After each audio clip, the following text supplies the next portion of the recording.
Our friend Eric Stone Street has texted. Did he? Yeah, he thinks, Mooch, you sound like Matt Foley with the van down by the river. Chris Farley's the name of your pooch. my idol. You were definitely channeling it. Living in a van down by the river. Fantastic. So that is a shot of the 199th overall selection, 6th round of the 2000 draft for the Patriots, and Charlie Weiss hanging out with the 201st overall selection in the 6th round of the Patriots 2003 draft. That's none other than Cliff Kingsbury, who had a little cup of coffee in New England. He didn't even last the season. He didn't even get there for the season starting. Mike Giardi with Cliff Kingsbury coming back as a head coach. Mike? Thank you, Rich. Now, as a rule, the Patriots don't like to tell you what they're going to do. But Stephon Gilmore could not help himself this week when during an interview he said, quote, everybody knows, end quote, what his matchup was going to be this week, meaning a reunion with DeAndre Hopkins. The two have faced each other 5 times prior, and Gilmore has won way more than he's lost against Hopkins, who he called a great receiver. Obviously. But why is he a great receiver? Well, Bill Belichick said, for starters, it starts with that catch radius for Hopkins. He is open even when he's covered. He also added that Hopkins is so intelligent, they often put him on the backside of those 3-by-1 formations, and he understands coverages and leverages so well that he can take advantage of whatever a defense is trying to do.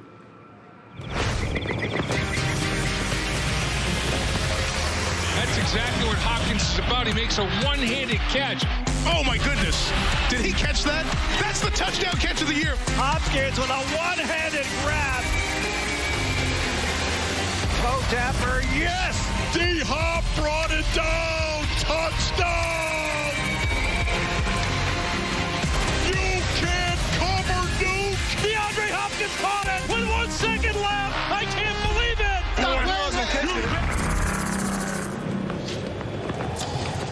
Whether it's his remarkable ability to high point a Hail Mary and beat a triple team at the same time, or it's his uncanny ability to toe tap a sideline with only centimeters to spare, or his vice-like hands, or his equator-sized catch radius, or, well, you get the point. The question remains the same in regards to DeAndre Hopkins. How in the world did the Cardinals get him for just a second-round pick? Prior to his visit, you're right. I mean, prior to his visit with New England with his quarterback on a most valuable trajectory, Hopkins sat down with one of our receivers with his own off-the-charts intangibles, Steve Smith Sr. What's up, baby? What up? Mic check, 1, 2, 1, 2. It's atomic, you know, it's explosive. Let me see what we got here. DeAndre Hopkins, miraculous! You come here to Arizona and people are wondering how is he going to fit in, and yet you're doing the exact same thing you did in Houston, now Arizona. What has the transition been like for you? Man, I think this right here has definitely been smooth. Welcome to the Valley Nuke. And I think with the help of Cliff, he's a player's coach. All the guys love talking to him, being around him, and he makes it easy. Kyler, he came in, he was in Dallas training, we got together in the offseason, went over the plays, you know, made me feel part of the team. One-handed catch and a touchdown. Well, that's really where you build that chemistry, not just on the football field, but outside. What kind of teammate has Kyler Murray been in his young career so far? Man, he's been a great teammate. Let's go, bro. Let's go. What surprised me about him more so than anything is how demanding he is. Every time I go, it's safety. It's on top of the corner. Murray back to throw. Left side on the money to Hopkins. Hearing about Kyler, he's a quiet person. You know, he doesn't talk that much. But as soon as I messed up one play, he was on me, man. That's the passion that I want my quarterback to have, and that shows how much he cares. Break out and hit the sideline. Let's get it. Let's go score right here. Pulled in by DeAndre Hopkins, and he's got a touchdown. What? What I'm talking about? How deep of a run can this Arizona Cardinals team make? Man, we can go all the way, you know, to the Super Bowl. Okay. That's my mindset every time I step on the field, and that's my goal every year. Come on, yo! Let's go! Obviously, you know, us having Seahawks, the Rams, last year the team that played in the Super Bowl, the team that comes from this division has been through it. Is there any pointers you can give some old guys and then some young guys coming out to be able to catch the ball? What I do daily, driving in the sauna before I go to sleep, is a hand gripper.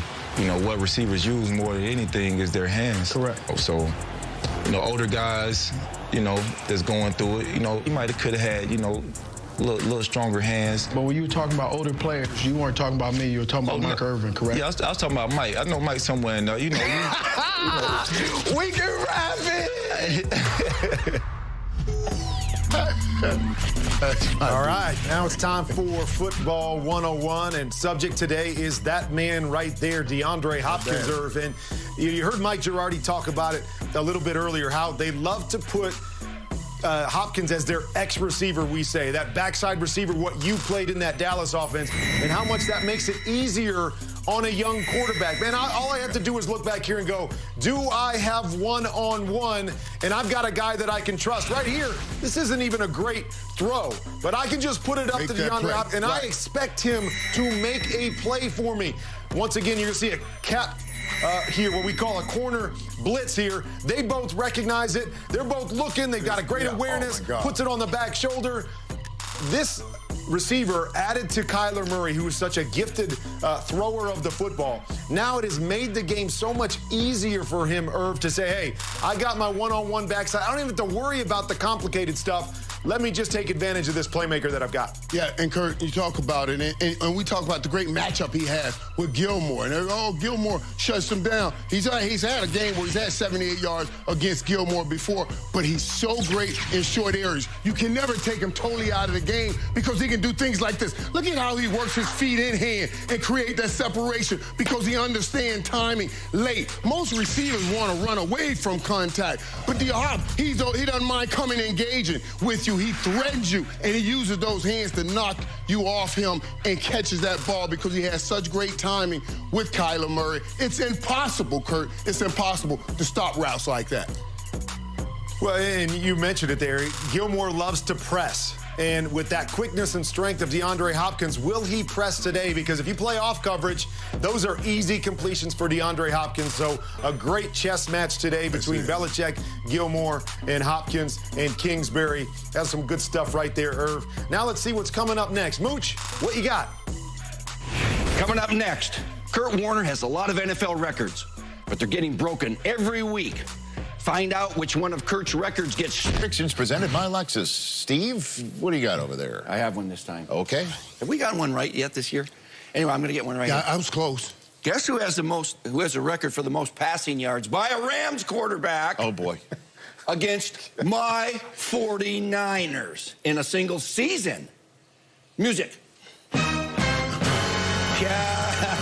Kurt Warner, you know, 2001, you had 615 yards against Mooch's Niners. And you know what? I'm sick of you bragging this to Brenda about all these records you have against me. Just like I'm sick of vegan stuffing. Enough is enough, all right?